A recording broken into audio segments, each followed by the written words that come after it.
Makasaysayan ang katatapos na halalan nitong Mayo. Kaya pinaparating ko ang aking buong pusong pagpupugay sa ating mga kababayan, lalo na sa mga kabataang botante.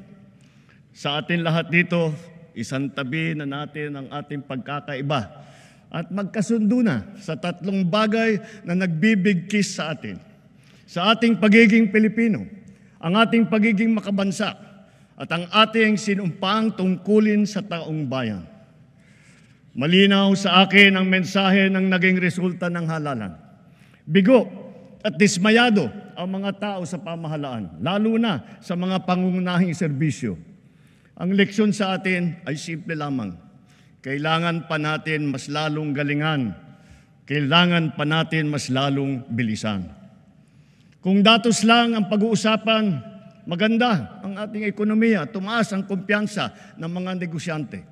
Bumaba ang inflation, dumami ang trabaho. Ngunit ang lahat ito ay palamuti lamang, walang saysay, kung ang ating kababayan naman ay hirap pa rin at nabibigatan sa kanilang buhay.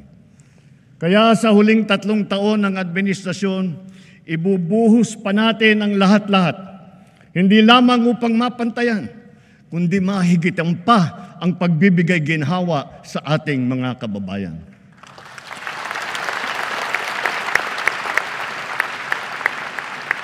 Hindi na ako magpapaligoy-ligoy pa. Maayos na hanap buhay talaga ang mabisang pantiyak laban sa kahirapan at laban sa gutom. Dumarami ang mga nalilikhang hanap buhay sa ating bansa ngayon. Magpupursige ang DOLE, DTI, DSWD, kasama pati ang DOT at mga kaugnay na ahensya sa paghahanap ng paraan at ng mga oportunidad para sa natitirang 4% ng ating puwersang manggagawa na hanggang ngayon ay walang trabaho. Ipagpapatuloy natin ang pagbibigay ng puhunan sa mas marami pang negosyante para makapagsimula ng maliit na negosyo o micro-enterprise sa mababang interes at walang kolateral. Pati na rin ang kapital at proteksyon para sa mga yamang isip. At para sa mga tinataguyod natin mula sa kahirapan, patuloy tayong nagbibigay ng libreng training at puhunan para makapagtayo sila ng sariling negosyo. Hindi tayo titigil hanggang halos 2.5 milyon maralitang pamilya ay matutulungan natin na magkaroon ng kanilang sariling maliit na negosyo.